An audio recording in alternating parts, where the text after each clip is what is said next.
नमस्कार दोस्तों, यहाँ पर आप लोग देख सकते हैं मेरे पास ये बिहार बोर्ड 11th क्लास के छात्रों के लिए रजिस्ट्रेशन फॉर्म है 2025 से 2027 वाला। ऑलरेडी दोस्तों मैंने रजिस्ट्रेशन फॉर्म कैसे भरना है उस पर वीडियो बनाकर मैंने डाला था, लेकिन मैंने आपको ये भी बोला था कि कुछ स्कूलों में अलग टाइप का रजिस्ट्रेशन फॉर्म मिल रहा है। जैसे कि मेरे पास एक लड़का ना हमारे पास ना PDF भेजा कि सर हमारे स्कूल में इस टाइप का रजिस्ट्रेशन फॉर्म मिल रहा है। यहाँ पर मेरा पूरा डॉक्यूमेंट फिल किया गया है और बाकी आगे का दो गो पेज है, इसमें हम लोगों को भरना है और आप अच्छे से समझा दीजिए।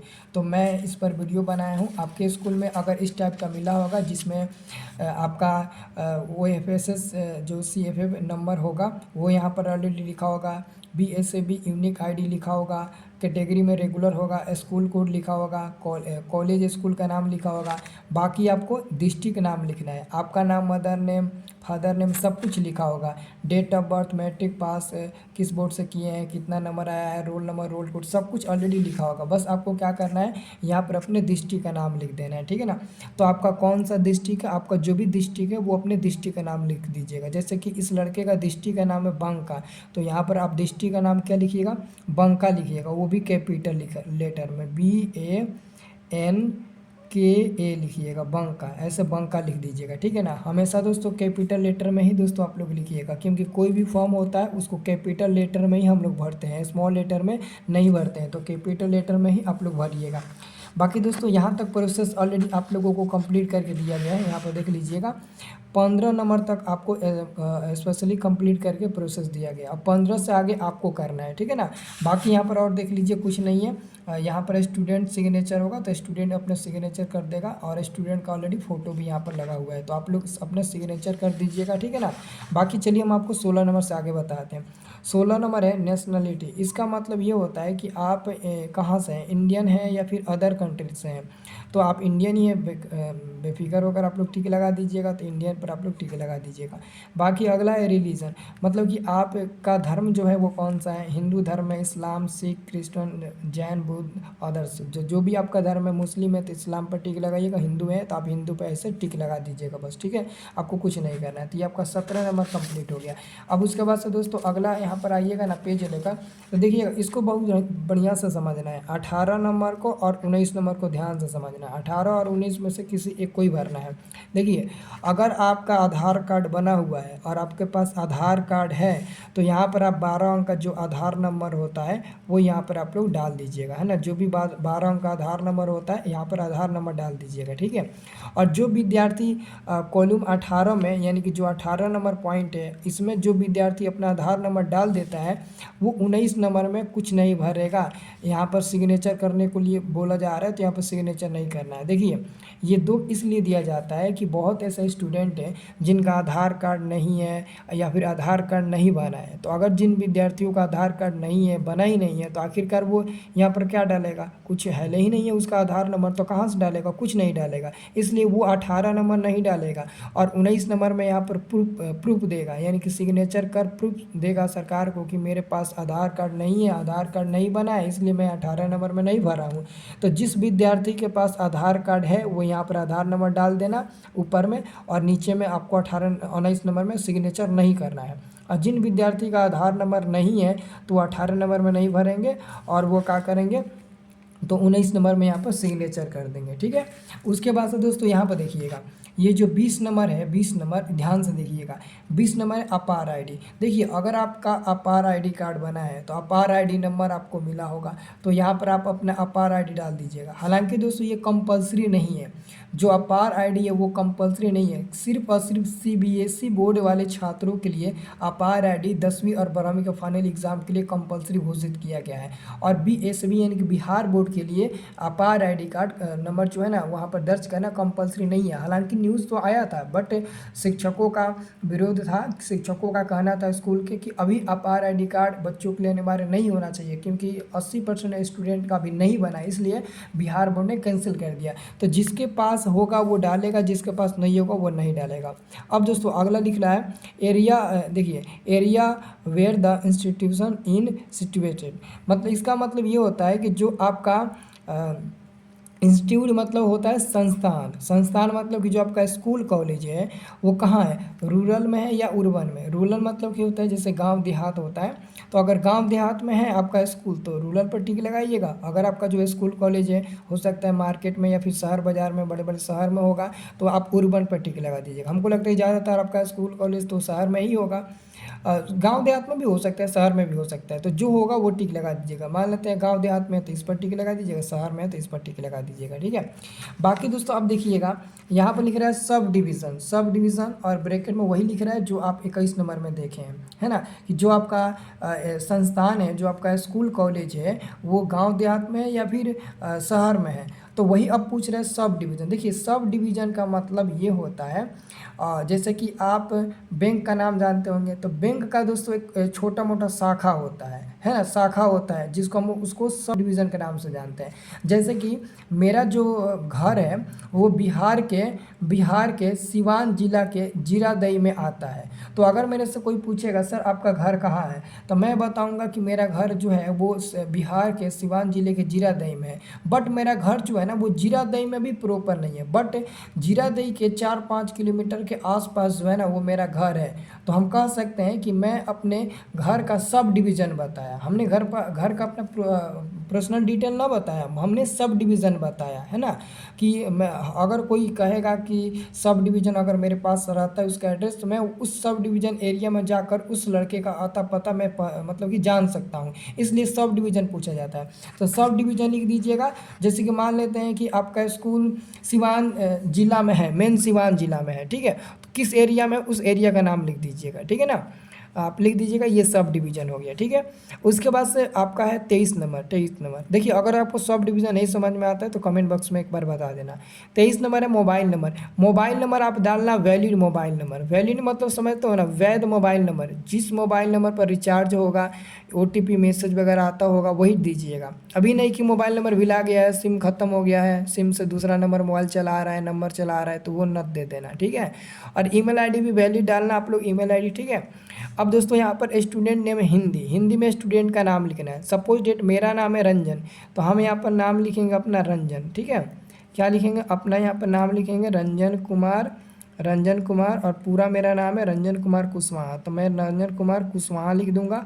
आप लोग भी अपना पूरा नाम लिख देना, ठीक है, जो भी आपका नाम होगा। उसके बाद से मदर नेम इन हिंदी, यानी कि अपने माँ का नाम यहाँ पर हिंदी में लिखिएगा और अपने पिताजी का नाम हिंदी में लिखिएगा। और यहाँ पर एड्रेस में देखिए कैसे लिखना है। एड्रेस में जब बोल रहा है ना, तो एड्रेस में ना हिंदी बोला है ना इंग्लिश बोला है, तो आप हिंदी इंग्लिश जिसमें चाहे उसमें लिख सकते हैं।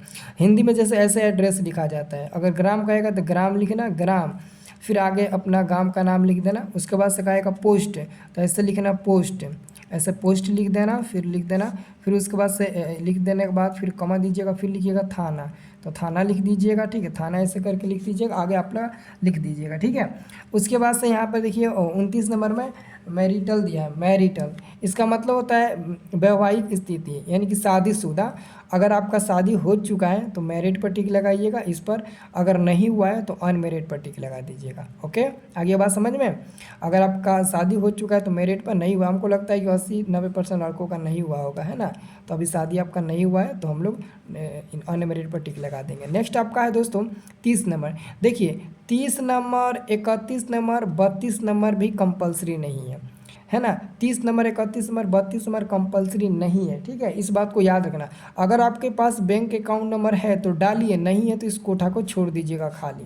अगर आपका IFSC कोड है तो डालिए, नहीं है तो छोड़ दीजिए। देखिए यहाँ पर ऑलरेडी लिखा कहा गया है कि serial number 20, 30, 31 and 32 are not compulsory, all other fields are compulsory. यानी कि 20 नंबर कौन है, तो 20 नंबर आपका ये है, दिख रहा है ना, 20 नंबर ये, और बाकी 30, 31, 32, तो 30, 31, 32 ये कंपलसरी नहीं है। अगर है तो डालिए, नहीं है तो आप छोड़ दीजिए। आगे बात समझ में, मैंने पहले ही बता दिया था कि वो कंपलसरी नहीं रहता है, ठीक है।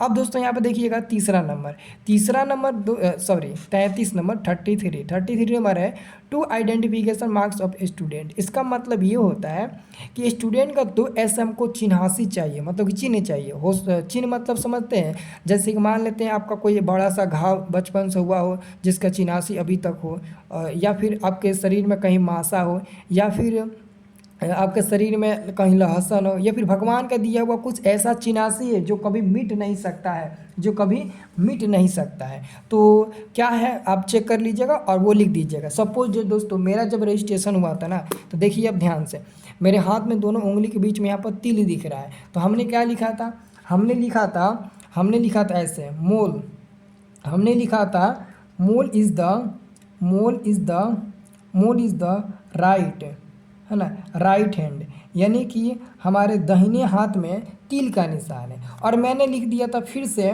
मोल is the mole is the mole is the left, है ना, लेफ्ट हैंड, मतलब कि हमारे लातर मतलब दाएं बाएं दोनों हाथ में मतलब कि तिल का निशान है ना। तो हर इंसान के शरीर में तिल का निशान होगा, तो बता देना निशान यही है। अब क्या बता सकते हो, तो जो आपका निशान है वो बता देना, और क्या ही कर सकते हैं हम लोग, ठीक है। अब देखिए यहाँ पर मीडियम चूज़ करना है। आपका जो एग्ज़ाम होने वाला है, आप किस मीडियम में एग्ज़ाम दोगे, हिंदी मीडियम या इंग्लिश मीडियम। अगर आप हिंदी मीडियम में देंगे तो हिंदी पर टिक लगाइए, इंग्लिश मीडियम में देंगे तो यहाँ पर एक कोठा है, आप उस पर टिक लगा दीजिएगा। हो गया आपका 34 नंबर कंप्लीट। अब चलिए हम आपको लास्ट पेज पर आते हैं। यहीं पर आप लोग गलती करते हो, जो कि यहाँ पर गलती नहीं करना है। अगर आप रजिस्ट्रेशन नंबर में गलती करते हो ना, सब्जेक्ट नहीं चेंज होगा आगे चलकर, बहुत बहुत प्रॉब्लम हो जाएगी। हम देख रहे हैं यूट्यूब पर बहुत सारे लोग वीडियो तो बना रहे हैं, अच्छी बात है, बट गलत सब्जेक्ट चूज़ करवा दे रहे हैं। यहाँ पर देखिए 35 नंबर में क्या लिखा है, अब जरा से ऊपर बढ़िया से पढ़िएगा। 35 नंबर में लिखा है subject details with their numerical codes, यानी कि देखो यहाँ पर लिख रहा है कंपलसरी सब्जेक्ट ग्रुप, यानी कि टोटल तो 200 मार्क्स, यानी कि 200 नंबर का आपको सब्जेक्ट चूज़ करना है। और देखिए select tick one subject from each group and each subject 100 marks. इसका मतलब ये हुआ कि जो ग्रुप 1 ग्रुप 2 है, दोनों में से एक एक सब्जेक्ट चूज़ करना है।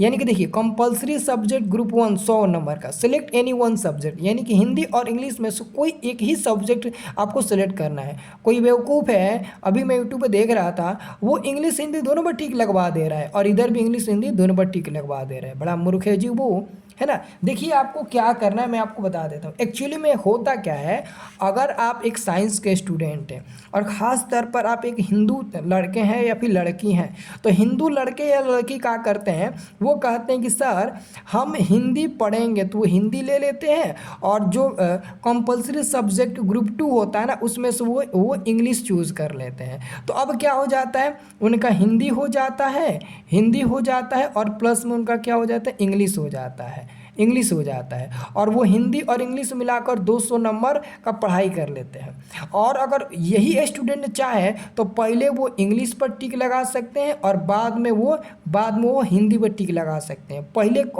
हिंदी या इंग्लिश पर टिक लगाए या हिंदी या इंग्लिश पर टिक लगाए, कोई फ़र्क नहीं पड़ता है। तब क्या होगा, तब इनका पहले इंग्लिश हो जाएगा, है ना, और फिर बाद में क्या होगा, इनका हिंदी होगा।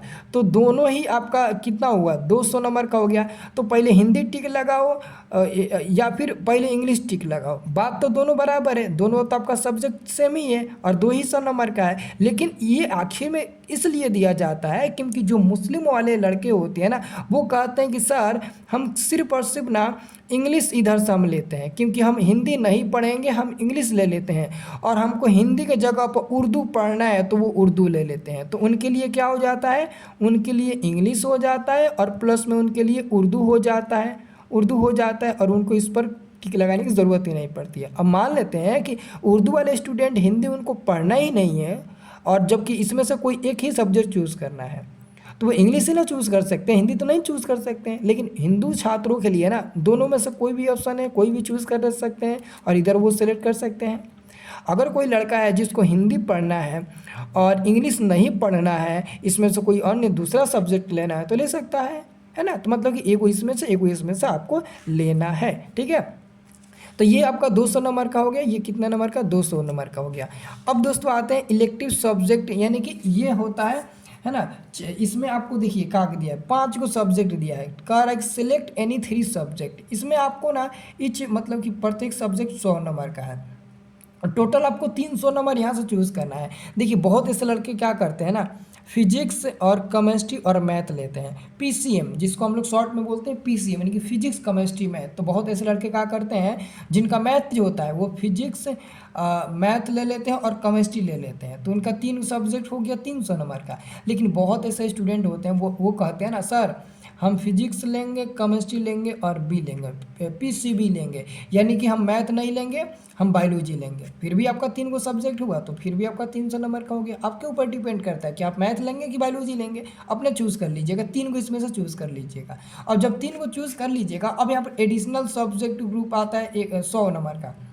ये आपका विकल्पिक सब्जेक्ट होता है, यानी कि ये एडिशनल होता है, एक्स्ट्रा में जो सब्जेक्ट होता है ना वो होता है। तो एक्स्ट्रा में दोस्तों टोटल कितना सब्जेक्ट दिया है, 1 2 3 4, मतलब 7 हो गया, 7 3 10, 3 13, 14 15 16 17 18 19 को एक्स्ट्रा सब्जेक्ट है। और 19 में से कोई एक एक्स्ट्रा सब्जेक्ट आप ले सकते हैं, ये आपके मन के ऊपर है, ले भी सकते हैं नहीं भी ले सकते हैं, ये कंपलसरी नहीं है कि आपको लेना ही है, मन करे तो लीजिए, मन करे तो मत लीजिए। और हाँ एक बात समझिए, जो विद्यार्थी इधर फिजिक्स केमिस्ट्री और बायोलॉजी लेकर पढ़ते हैं ना, उनका ख्वाहिश होता है कि यार मैंने फिजिक्स केमिस्ट्री बायोलॉजी तो पढ़ लिया, चलो मैं एक्स्ट्रा में मैथ पढ़ना चाहता हूँ, तो इसके लिए क्या करना पड़ेगा, तो एडिशनल सब्जेक्ट में आप मैथ पर टिक लगा दीजिएगा, आपका एगो एक्स्ट्रा में मैथ हो जाएगा, इसका नंबर नहीं जुटेगा। जैसे कि मैट्रिक में इंग्लिश का आपका नंबर नहीं जुटा था, वैसे ही 12th में आपका इस 3 गो का और इस 2 गो का ऊपर वाले का 500 नंबर का हो जाएगा, बाकी इसका एक्स्ट्रा में नंबर दिखाई देगा, इसमें जुटेगा नहीं, ठीक है। अगर कोई लड़का पीसीएम ले लेता है, फिजिक्स केमिस्ट्री मैथ ले लेता है, और कहता है कि यार हमको भी सुई हुई देने का मन कर रहा है, हमको भी मेडिकल फील्ड में जाना है थोड़ा बहुत आगे चलकर, और मेडिकल फील्ड में हमको भी नॉलेज प्राप्त करना है, तो भैया यहाँ पर बायोलॉजी का ऑप्शन से आप बायोलॉजी एक्स्ट्रा में ले सकते हो, ये ऑलरेडी ऑप्शन आपको मिल जाएगा, ठीक है। हो गया आपका कंप्लीट। अगर कहीं भी आपको कोई भी दिक्कत हुआ होगा तो मुझे उम्मीद है कि आप कमेंट करके हमें ज़रूर पूछेंगे, ठीक है ना। और मुझे उम्मीद ये भी है कि अगर कोई मेरे से गलती हुई है तो उस गलती का मुझे खेद बहुत है, और ऐसे ही मैं आपको बताते रहूँगा आगे, ठीक है ना। और आप लोग हमें सपोर्ट करना, चैनल को सब्सक्राइब कर लेना, जो भी प्रॉब्लम होगा आप हमें अपना प्रॉब्लम ज़रूर बताइएगा, ताकि मैं उस पर वीडियो बनाकर आपको समझा सकूं। मेरा काम ही है दोस्तों आप लोगों की हेल्प करना, अगर आपकी हेल्प नहीं करूँगा तो दिक्कत आ रहे हैं हमारे जैसे लोगों पर, ठीक है दोस्तों। चलिए तो मिलते हैं नेक्स्ट वाले वीडियो में।